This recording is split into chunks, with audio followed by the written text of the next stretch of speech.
Olá, a paz do Senhor Jesus. No vídeo de hoje nós iremos falar sobre a parábola dos lavradores maus. Acompanhe comigo aquilo que o Espírito Santo de Deus tem para falar ao seu coração. Já vamos direto ao texto base do nosso vídeo de hoje, que se encontra no Evangelho de Jesus Cristo, conforme escreveu. Vou ler a versão em Mateus, capítulo de número 21, do versículo 33 ao versículo de número 44.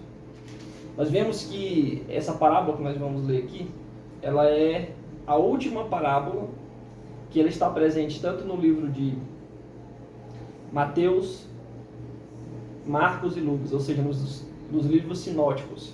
Aqui no capítulo número 21, no livro de Mateus, em Marcos no capítulo número 12 e em Lucas no capítulo número 20. Eu vou ler a do livro de Mateus porque ela é mais completa, ao meu ver. É uma leitura um pouquinho longa, mas vou fazer aqui para que possa estar mais claro, né, do que eu ler só um versículo isolado e não ficar tão claro para você. Então vamos ler do versículo 33 a seguir. Vai dizer assim: Ouvi outra parábola. Houve outra parábola. Havia um proprietário que plantou uma vinha, colocou ao seu redor um muro, construiu nela um lagar e uma torre, arrendou-a a uns lavradores e ausentou-se do país. Chegado o tempo da colheita, enviou seus servos aos lavradores para receber os seus frutos. Os lavradores, agarrando os servos, feriram a um, mataram a outro e apedrejaram a outro.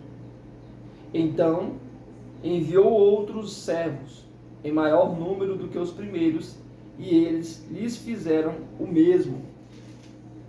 Por último enviou-lhes o seu filho, dizendo: respeitarão o meu filho.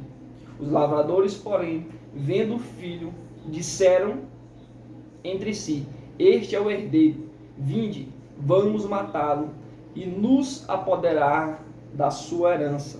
Assim, agarraram-no, arrastaram-no para fora da vinha e o mataram. Portanto, quando vier o dono da vinha, que fará aqueles lavradores? Responderam-lhe, destruirá de maneira horrível esses perversos e arrendará a vinha a outros lavradores, que no devido tempo lhe entregue os frutos. Disse-lhe Jesus: nunca leste nas Escrituras? A pedra que os construtores rejeitaram, esta se tornou a pedra angular. O Senhor fez isto, e é maravilhoso aos nossos olhos. Portanto, eu vos digo que o reino de Deus vos será tirado e será entregue a um povo que produz os seus frutos. Aquele que cair sobre esta pedra se despedaçará, mas aquele sobre quem ela cair será reduzido a pó. Essa parábola, eu vejo na verdade duas parábolas em uma só. A principal dos lavradores maus, e tem essa também da pedra angular, da pedra principal, enfatizando o ensino dentro da parábola maior, vamos dizer assim, que é a dos lavradores maus. Aqui, essa parábola também ela tem um tom profético. Nós vemos que a destruição desses lavradores maus, que ela vai se concretizar no ano 70 depois de Cristo, com a destruição de Jerusalém. E provavelmente o livro, né, de Mateus foi escrito um pouquinho depois dessa destruição. Nós vemos que essa parte ela não tem nem no livro de Marcos nem de Lucas. Então, com certeza, o autor do livro de Mateus, ele enfatizou esse ensino com base já nesse acontecimento, nessa concretização desse tom profético dessa parábola. E aí, alguns pontos que, antes de adentrar os ensinos dessa parábola, que nós devemos ter em mente, para ficar bem claro o ensino dessa parábola na sua mente. Primeiro, a vinha. A vinha, ela é estabelecida como a nação de Israel. Desde o Antigo Testamento, se você for estudar esmiuçar a palavra de Deus, você vai ver que a vinha ela é utilizada figurativamente para representar a nação de Israel. Então, os ouvintes de Jesus Cristo, eles tinham em mente isso, eles tinham clareza, esse entendimento de que a vinha representava o povo de Israel. O dono da vinha, claro, o proprietário da vinha é o próprio Deus. Os servos são o quê? São os profetas que foram enviados por Deus no Antigo Testamento, que foram assassinados pelos lavradores, né? Que aqui é o povo de Israel. E, claro, o Filho, que é o próprio Cristo, se referindo a Ele próprio. Que aí também entra aquele tom profético que eu falei, que isso aqui, qual é o momento, o contexto em que essa parábola ela foi ensinada. Jesus Cristo já estava em Jerusalém, já tinha adentrado após aquela entrada triunfal em Jerusalém. E agora ele está nas últimas semanas aí, caminhando para o cumprimento do plano salvífico de Deus.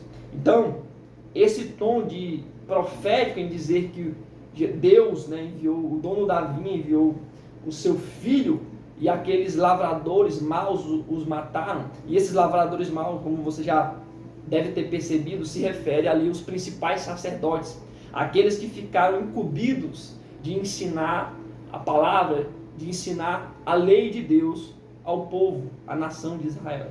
Então, estabelecidas essas linguagens figuradas para você compreender, nós vemos que quando Jesus Cristo ele vai referir-se a essa parábola, ele diz o quê? Que o proprietário da vinha, que nesse caso é Deus, ele plantou a vinha, ele cercou a vinha com muro, ele colocou um lagar, colocou uma torre, ou seja, ele deixou tudo preparado, preparou tanto a plantação como os instrumentos, vamos dizer assim. Esse lagar era uma espécie, uma ferramenta, né, vamos dizer assim, um instrumento utilizado ali para espremer as uvas na parte de cima, e ali na parte de baixo ia escorrendo ali o suco da uva. E essa parte da torre, né, era utilizada para vigiar essa vinha. Então, ou seja, tinha tudo preparado, tudo entregue nas mãos ali do povo de Israel. E aí, se nós fizermos essa extensão também aplicada a nós, que foi confiado essa vinha também, nós vemos que Deus ele preparou tudo.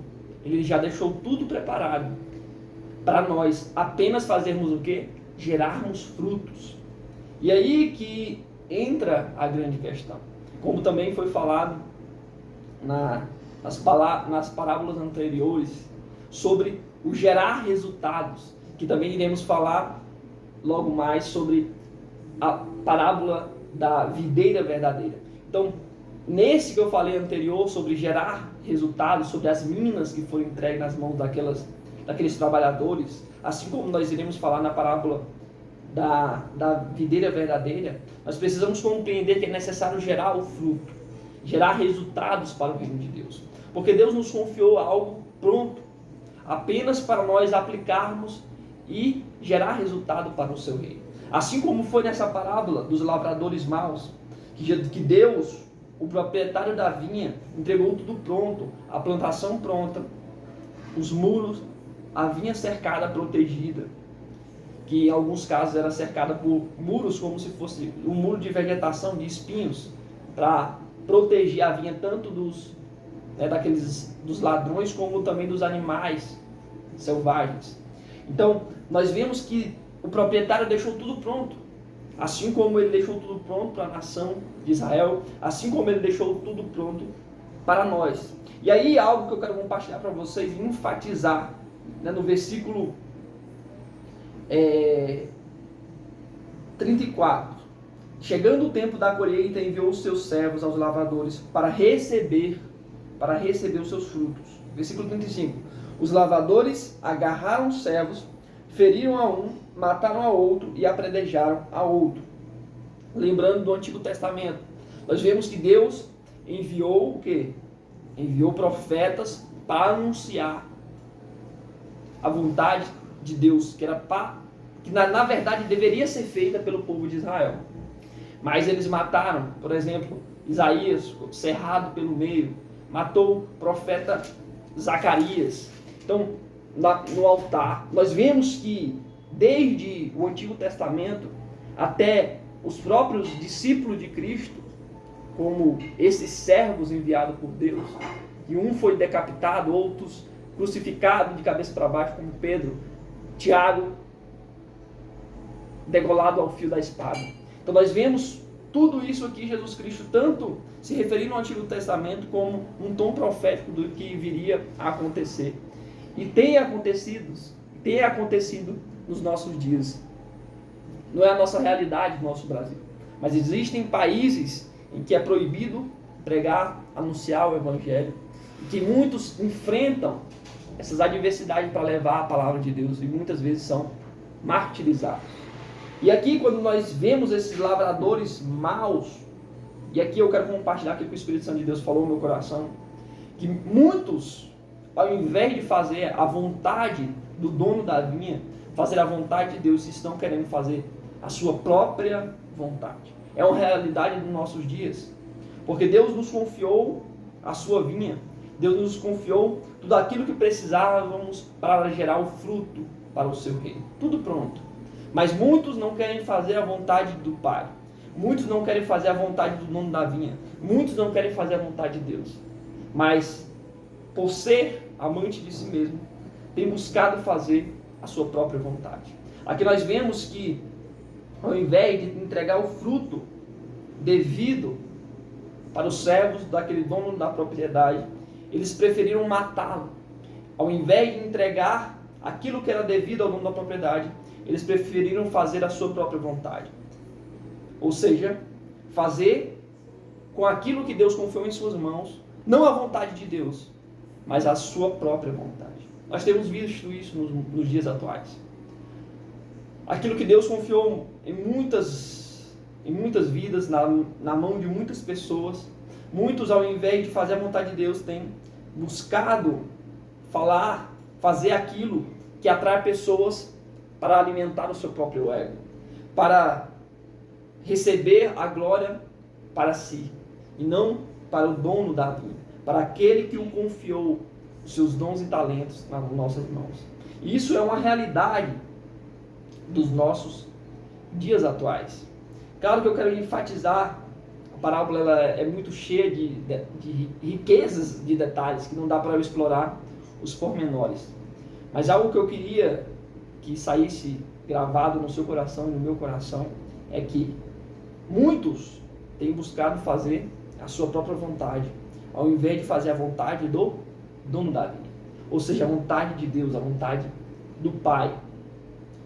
É um curto tempo para a gente explorar essa linda parábola. Mas aí, dentro desse ponto que eu queria deixar enfatizado era isso. E aí nós vemos que, seguindo dentro da parábola, o dono da vinha, ele envia então o seu próprio filho, porque seria o seu filho amado, talvez os lavradores o respeitassem. E aqui Jesus Cristo está se referindo a si mesmo, porque não tinha acontecido ainda, mas estava na iminência da crucificação de Cristo, e ele já tem esse tom profético, dizendo que o próprio filho, os lavradores o pegaram e o mataram. Esse tom profético do que aconteceria com o próprio Cristo, o Filho de Deus, o Filho do dono da vinha. E os lavradores, os mestres da lei. Nós vemos, como eu falei e enfatizei, que muitos procuram fazer que a sua própria vontade. O Filho, como autoridade do Pai, com a autoridade do Pai, deveria ser respeitado, deveria ser obedecido. Mas aqueles, por não querer perder talvez o seu status de líderes religiosos, para o próprio filho, preferiram matá-lo ao invés de obedecer. E aí, mais uma vez eu enfatizo, dentro de todos os detalhes dessa parábola, buscando fazer o quê? A sua própria vontade, ao invés da vontade do Pai, ao invés da vontade do Filho. Isso é muito grave, algo para refletirmos, nos analisarmos. Será que estamos fazendo a vontade do Pai? Será que estamos fazendo a vontade do Filho, que tem a autoridade do Pai? Ou será que estamos fazendo a nossa própria vontade? É algo grave. E aí, já caminhando para o final, eu vejo aqui outra parábola, dentro da própria parábola.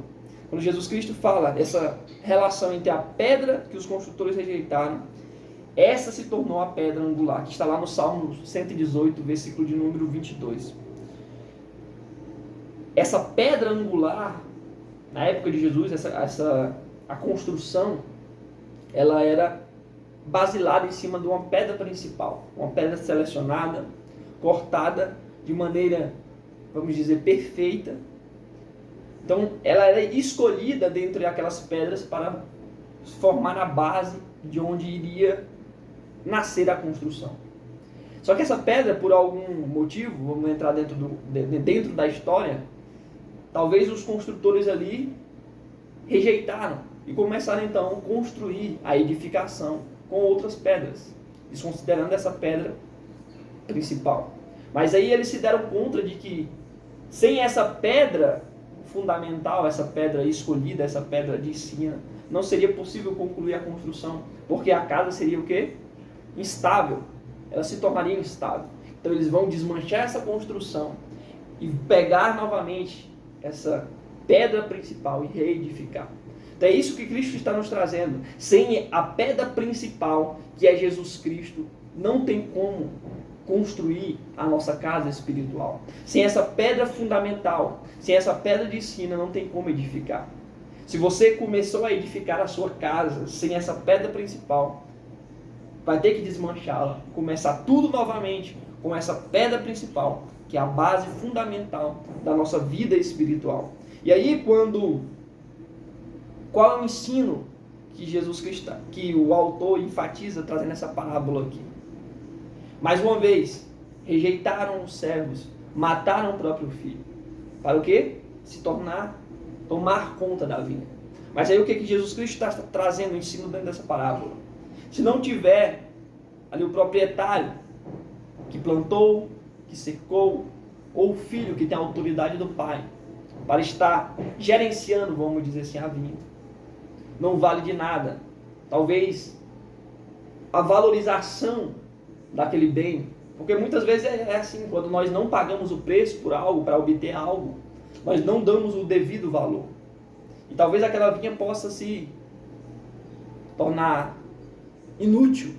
Por quê? Porque não haveria o cuidado necessário para que ela continuasse a dar os seus frutos. Já que recebeu sem qualquer esforço aplicado.